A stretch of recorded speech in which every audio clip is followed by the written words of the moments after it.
Spiral Exam 3 Study Guide. Problem number 1 wants us to take these numbers and put them in order. So first of all, looking at our answers, let's look at the smallest number in each answer. So the question here is -3 smaller or is -3 over 2? Well, -3 over 2 means half of 3. So I know that it's actually bigger than -3. So we can cross off A and we can cross off C. Now if we compare B and D, the next place that they're different is right here. Oops. Because these last two are the same. So just looking at 1/2 and square root 5 now. 1/2 is about 0.5, or actually it's equal. And then square root 5 is a little bit bigger than square root of 4. Square root of 4 is 2. So square root 5 is bigger than 2. Therefore, 1/2 is smaller than square root 5. So our answer here is B. Problem 2 asks us to find the area. Make sure you're careful about reading whether it wants area or perimeter. Area is where we multiply. So we're going to take 5 times 3x plus 2, and we're going to distribute. 5 times 3x is 15. So right away, I know my answer is not D or A. And then 5 times 2 is 10. So my answer has to be B. A baker orders 162 eggs. Each carton contains 18 eggs. Write an equation to find the number X of cartons. So we need, there's 18 eggs in each carton, 18 eggs per carton, so that would be multiplying. So we're looking for answer A, which is 18 times X equals 162. Problem 4, if a 6-foot tall tent casts a 10-foot long shadow, how long is the shadow that a 9-foot tall adult elephant would cast? So we're setting up a proportion here. So we're going to take our tent information and we're going to do 6 feet tall over 10 foot long equals, now the elephant, we don't know how long the shadow is, but we know that it's 9 foot tall. So both of these numbers on the top are height of the object, and both the numbers on the bottom are shadow lengths. So now we cross multiply, and we get 6x equals 90. When we divide both sides by 6, we get x equals 15. Now something else you could have done here, if you didn't know how to solve this problem, was look at your answers and realize that since the tent is 6 foot tall and the shadow is 10 feet long, our shadow needs to be taller than 9 feet, or longer than 9 feet. So A would not have been an answer. D also seems a little unreasonable. So does C a little bit. So B is our answer here. Problem 15, we need to start solving this by subtracting 4 on both sides.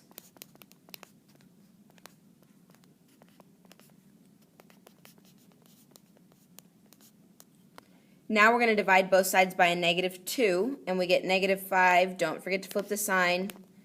And then in the end, I want to flip the whole thing, so I get x is greater than or equal to -5. So right away, we could cross off answers C and D, because they have -9s going on. I know my answer is either A or B. Noticing that the sign is flipped on one of them might help you remember that whenever you divide by a negative, you have to flip the sign. So our answer here is B. Problem 6. 35 is what percent of 80? Well, let's start with the fact that we know that 40 is 50% of 80. So our percent definitely can't be above 50. So I'm going to cross off the 61% there. We're really close to 50% whenever we're saying 35. So B or A would not be an answer. B, I might be able to cross off, but let's go ahead and do the problem to see if it's B or C. I'm leaning towards C on this one. So we have percent over 100 equals is over of, or part over whole. So go up to your problem, circle 35 is, circle what percent, and circle of 80. So I'm going to put X for percent because it says what percent. For is, I'm going to put 35, and for of, I'm going to put 80. Cross multiply, we get 3,500 equals 80x. divide both sides by 80, and we get x equals 43.75%, which is kind of what we were thinking to begin with. Problem 7, solve the equation for y. So when solving this for y, we need to start by moving over our x term. We're going to do that by adding 5x on both sides.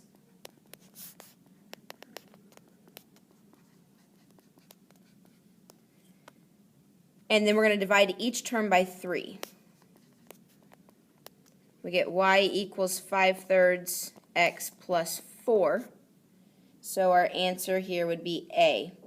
I knew I could cross off B and C because of those negative signs. I didn't have any negatives going on with my 5x and my 12.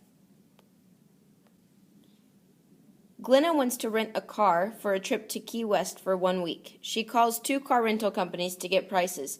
Mr. Cotter's car rental rents a Cadillac Escalade for $99 for 1 week plus 11 cents per mile.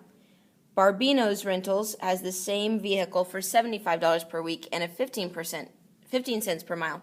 How many miles would Glenna drive for the cost to be the same?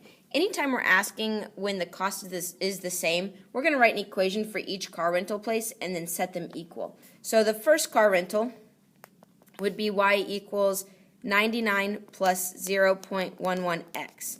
I'm giving the x to the 11 cents because it happens every mile, and 99 only happens once. My other equation for Barbino's rental would be 75 plus 0.15x. Again, the 15 cents happens every mile, 75 only happens once. So set these equal to each other and solve.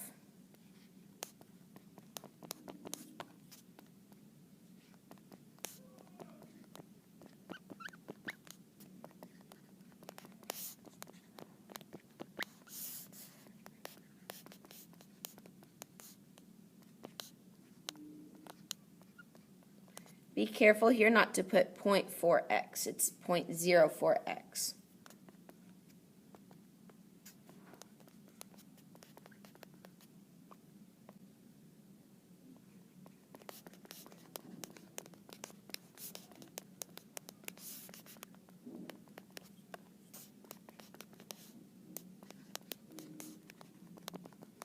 And we get 600 miles.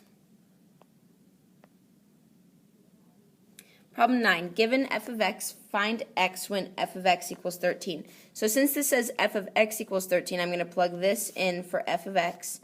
So we get 13 equals 5x minus 12. Add over the 12, and then divide by 5.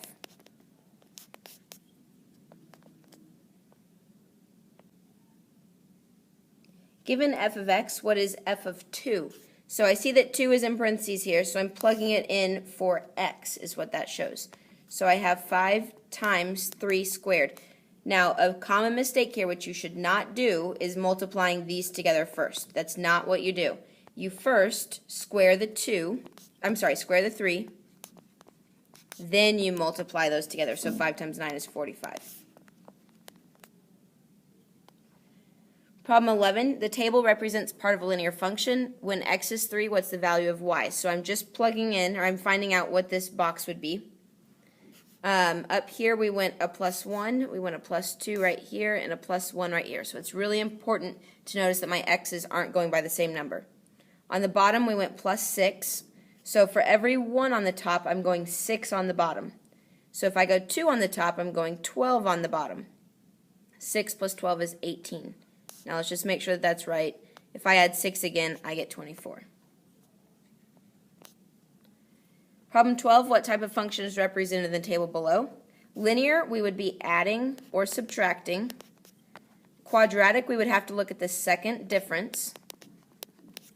Exponential, we would be multiplying or dividing. And anything else, it would be none of these. So looking at my x's, I go up by 1 every time. 3, 4, 5, 6. That's good.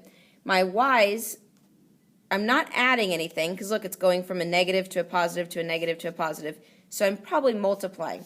Let's see, what would we multiply negative 5 by to get to 20? That'd be a negative 4.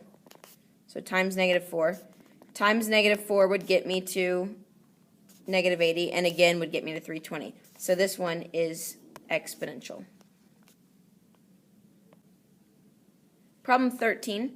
One way I can do this is just plug 7 in for n and evaluate. So I could take negative 7 plus 2 times 7 minus 1. 7 minus 1 is 6. 2 times 6 is 12. So I get 5. Make sure that you don't add these together first. That's not how you do it. Or I could say, well, I know that negative 7 is my first term, because your first term always goes right here. I know that 2 is what I'm adding every time because it's my common difference. So negative 7 plus 2 would be negative 5, plus 2 would be negative 3, plus 2 would be negative 1, plus 2 would be 1, plus 2 would be 3, plus 2 would be 5. And that is terms 1, 2, 3, 4, 5, 6, 7. So my 7th term is 5. You could have done this problem either way. Okay, problem 14. We're determining the third term. Again, we could just plug in 3. 3 minus 1 is 2. And then I have to do 5 squared. Don't multiply the 2 and the 5 first. 5 squared is 50. I'm sorry, 25. And then times negative 2 is negative 50. Or I could have said I know that my first term is negative 2. And I know that I'm multiplying by 5 every time. So times 5 would be negative 10. Times 5 would be negative 50. And there's my third term. Looks like I cut off my answers for problem 15, but we can go ahead and solve this. I believe it's asking for the rate of change, which means slope. So the way that we find slope is we take y1 minus y2. So I'm going to use these 2 points right here. So 180 minus 60 over x2 minus x1. So we've got 180 minus 60 would be 120 over 2. Our slope here is 60. Problem 16. The graph of y equals negative 2x plus 5 is shown below. If the y-intercept of the graph became 2, which statement would be true? So if my y-intercept moved from 5 to 2, it would now be here, and my slope would stay the same, so it would still be the same steepness. That wasn't a perfect drawing, but good enough. So I'm looking to see what would change, and the first one, part A, says the x-intercept and the y-intercept would both change. Well, my y-intercept went from 5 to 2, and my x-intercept also changed, so A would be our answer. Problem 17. A line passes through the point 3, 4 and has a slope of negative 2. Write the equation of the line. So first of all, lines are in the equation, or in the form y equals mx plus b.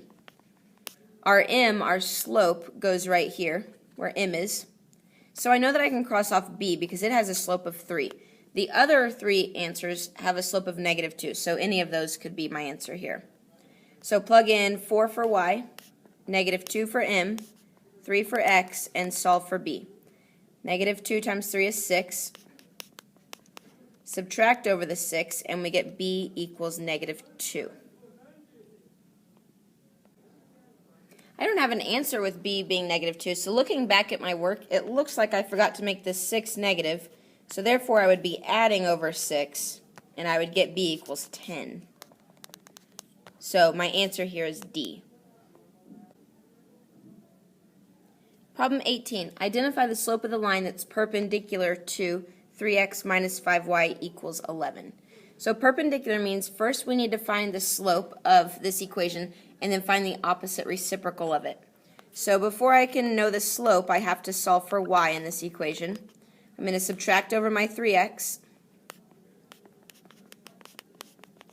and then divide everything by a negative 5. So here I see the slope is going to be positive 3 over 5. A negative divided by a negative is a positive. So I want to be perpendicular to this, so I need to get my opposite reciprocal. Opposite means change the sign. Reciprocal means flip the fraction. So my answer is C. Problem 19. What is the solution to the graph system on the right? So our solution to graph systems are the points where they cross. This point is the point 1, negative 2. I'm sorry. -1, -2. When you move to the left, it would be a negative. Problem 20, use substitution to solve the linear equations. So one thing I could do is I could just plug in each of these points to see which one gives me a true statement. So let's do that with A first of all. So I'm going to take this equation and I'm going to plug in -4 for y and -3 for 5. Let's see if this is a true statement or not. 3 times -3 is -9, plus 5 would be -4. So that one works. Now let's try it in our other equation. -3 minus -4 equals 1. This becomes a plus. And I get 1 equals 1, so that one is our answer. Let's now do it the right way so I can remind you how to solve systems. Okay, the way we would do this using substitution would be to plug this in for y. So we get x minus, and then everything we're plugging in for y, 3x plus 5, equals 1. Make sure that you have these parentheses because we're going to have to distribute this negative.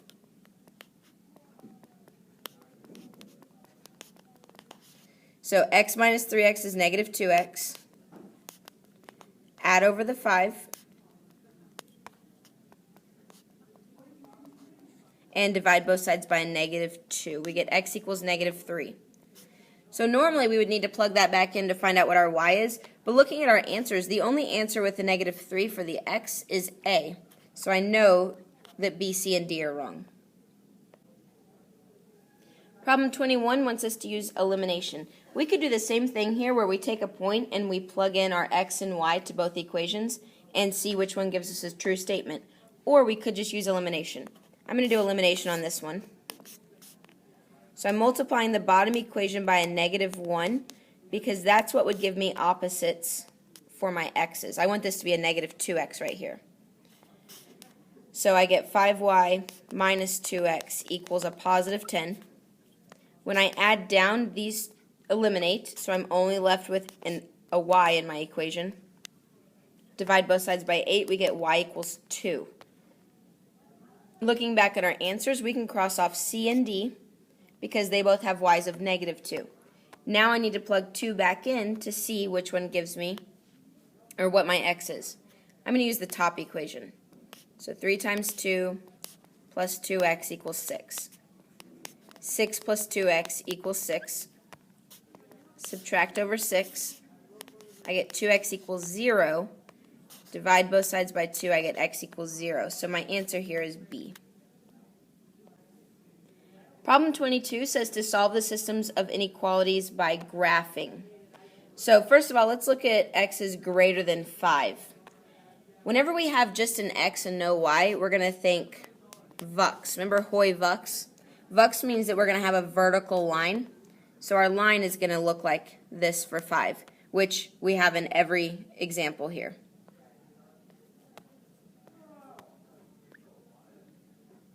So now we need to think about what kind of line it should be. Since it is x is greater than without the equal sign, I know that it should be a dashed line. So therefore our answer has to be C because the rest of these lines are solid.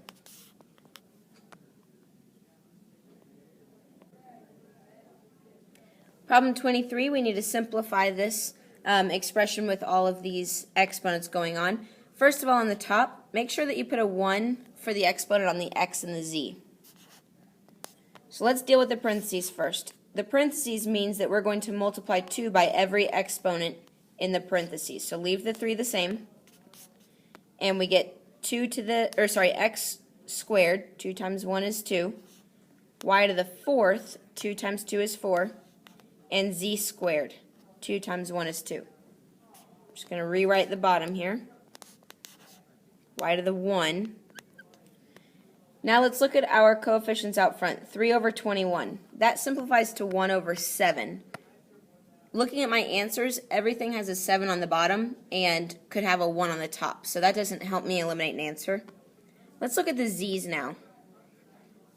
Z squared over z squared, that would just be 1. It cancels out. So I shouldn't have any z's left in my answer. So that shows me that my answer should be C because the rest of them have z's. My x's would make x squared on the bottom, 4 minus 2 is x squared on the bottom. My y's would make y to the third on the top. 4 minus 1 is 3. Problem 20, let's start by moving down that negative exponent. So we're going to get into the positive 4 on the bottom now. Into the fifth and into the fourth makes into the ninth. 5 plus 4 is 9, and that's in the denominator. So right away I know that my answer is D, because it's the only one with into the ninth in the denominator. 20 and 15 simplify. If you divide them both by 5, you get 4 over 3. In problem 25, what is the value of x that would make this sentence true? So whenever we're dividing common bases, we always subtract exponents. So we need to know what minus 5 gives us negative 3. Well, if you add over the 5, you get 2. 2 minus 5 gives you negative 3. So our answer here is C.